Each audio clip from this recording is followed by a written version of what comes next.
Protégeons-nous. Merci. Bref.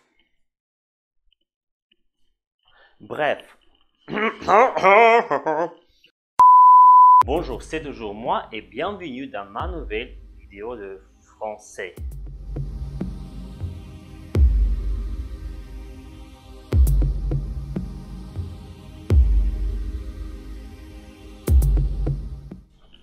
Français avec le phare. Bon, il y a à peu près une semaine que je fais la vidéo 10 mots pour parler du Covid-19 en français, qui a vraiment cartonné. Merci d'avoir été si nombreux à la regarder. Pourtant, je laisse le lien ci-dessus, ainsi que dans la description de cette vidéo pour ceux qui ne l'ont pas encore vue. Au moment de tourner cette vidéo, le coronavirus a contaminé plus d'1 288 000 de personnes dans le monde entier, dont 70 500 sont décédés. C'est pas drôle ça, et la vie de chacun d'entre nous a pas mal changé. On reste confiné, on s'isole, etc. Je vous prie donc de suivre les consignes de vos gouvernements ainsi que ceux de l'Organisation internationale de la santé.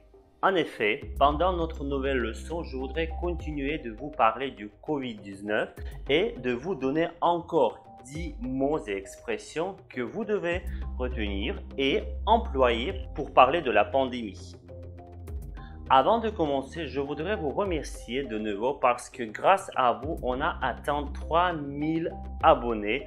Je ne m'y attendais pas. Merci de me suivre. Merci de rester en contact avec moi sur Telegram et Instagram.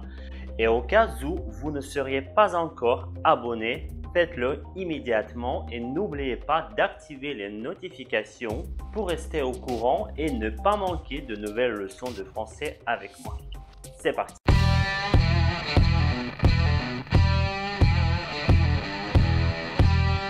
Bon, je vous rappelle quelles expressions nous avons apprises avec vous dans la vidéo précédente.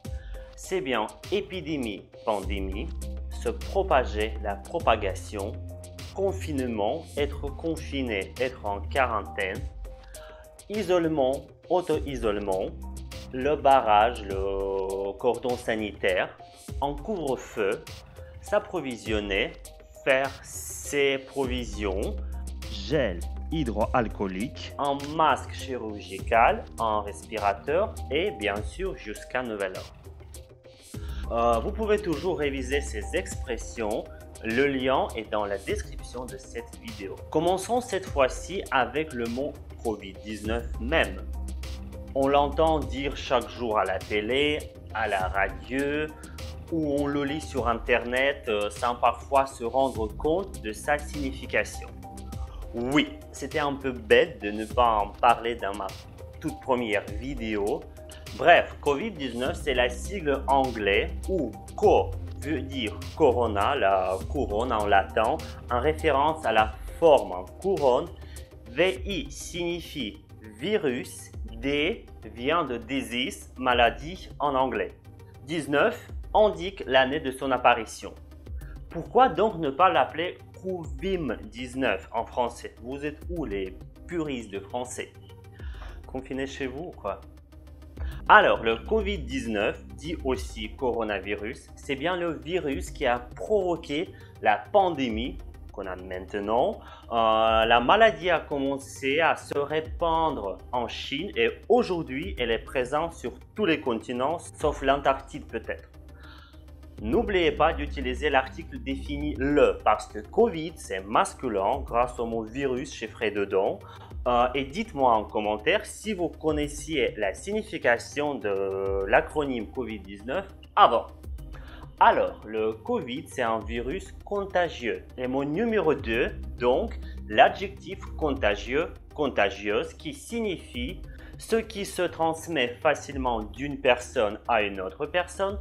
Une maladie contagieuse, c'est une maladie qui transmet facilement d'un sujet malade à une personne saine. Donc, il peut s'agir d'un virus contagieux, d'une maladie contagieuse ou d'un rire aussi contagieux.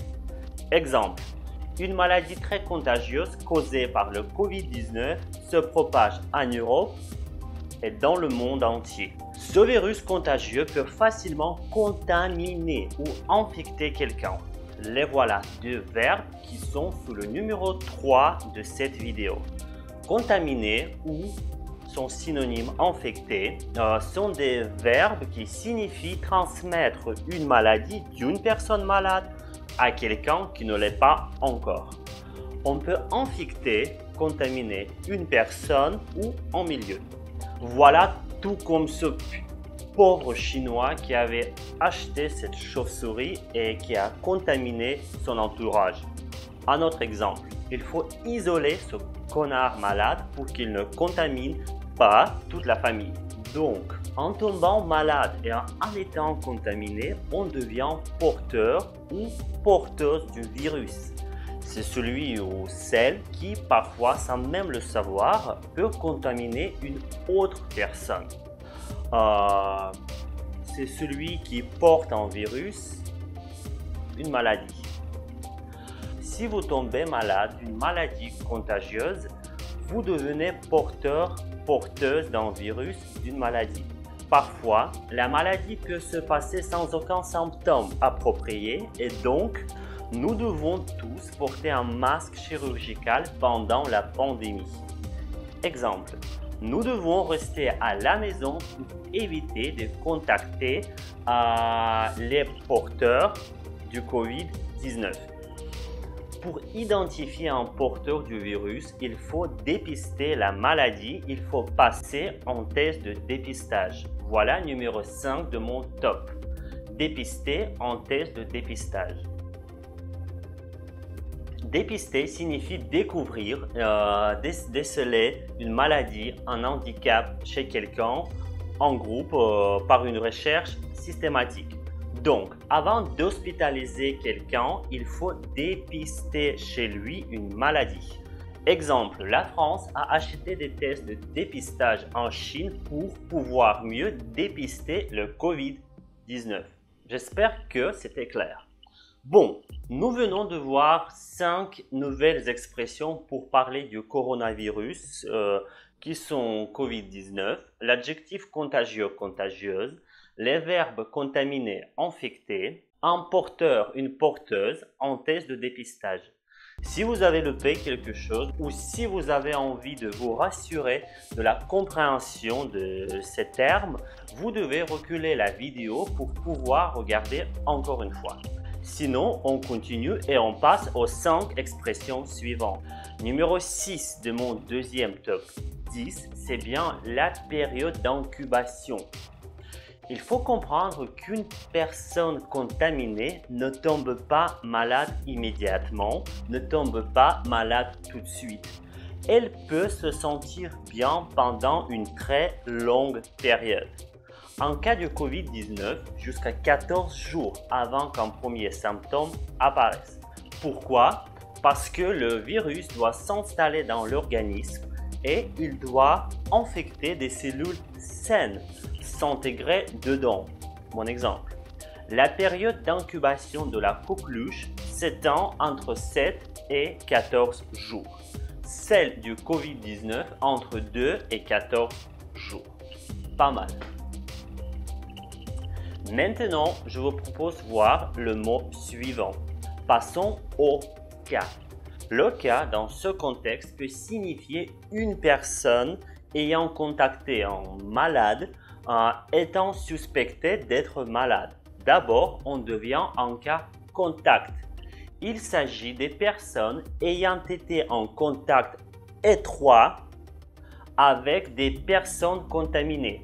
En gros, vous êtes considéré comme cas contact ou cas suspect si vous avez partagé le même lieu de vie que le malade. Si vous avez eu un contact direct avec lui à moins d'1 mètre au moment d'une toux, d'un éternuement ou lors d'une discussion. Si vous avez été dans le même bureau, train ou même avion. Et il y a un cas confirmé, après avoir fait un test de dépistage dont les résultats s'est avéré positif. C'est-à-dire on confirme un nouveau malade Aujourd'hui, on a à peu près 98 000 cas confirmés en France. Numéro 8. Celui ou celle par qui l'épidémie commence, voire celui qui a mangé cette chauve-souris maudite. Donc, il s'agit de la première personne à avoir été contaminée. Oui, c'est le patient 0. Mais le terme peut aussi désigner un patient à l'origine d'un foyer secondaire, comme en Italie du Nord ou dans l'Oise en France. Du coup, trouver le patient 0 est essentiel pour permettre de reconstruire la chaîne de contact et les éventuelles contagions. Exemple, les médecins et la police ont pu trouver le patient 0, mais il est déjà décédé. Passons maintenant au numéro 9. Cluster. C'est un mot anglo-saxon. Il signifie littéralement grappe ou groupe. Dans le cas du Covid, on peut le traduire par foyer épidémique, c'est-à-dire des zones de circulation active du virus. Détaille le ministère de la Santé. Dans l'Hexagone, on parlait de 3 clusters, dans l'Oise, en Haute-Savoie et dans le Morbihan. Et vous, vivez-vous dans un cluster? C'est presque fini, merci d'avoir regardé jusqu'à la dernière expression qui est les soins intensifs ou USI, unité de soins intensifs.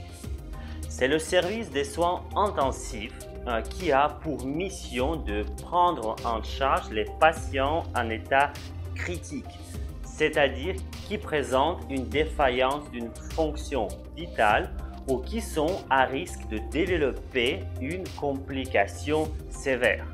Bref, c'est un appareil sophistiqué auquel un malade en état grave, voire critique, est attaché et connecté pour se soutenir en vie. Par exemple, le patient est actuellement en soins intensifs dans un état critique. C'est tout. Merci d'avoir été avec moi dans cette vidéo. J'espère que vous avez appris quelque chose de nouveau pendant cette vidéo. Pas drôle. Si vous voulez mieux retenir les expressions apprises dans cette vidéo, n'hésitez pas à m'écrire des phrases avec elles en commentaire. Je corrigerai sans aucun doute puisque je suis toujours en quarantaine. Cliquez j'aime et activez les notifications pour ne rien manquer. Je vous souhaite de la santé, bon rétablissement à tous les malades. Guérissez vite et bien. Vaincre cette maladie est simple. Restez à la maison, mettez un masque ou respirateur si vous devez sortir. Ne touchez pas au visage. Jetez le masque après l'avoir usé. N'oubliez pas de vous servir d'un gel hydroalcoolique. Protégeons-nous. Merci.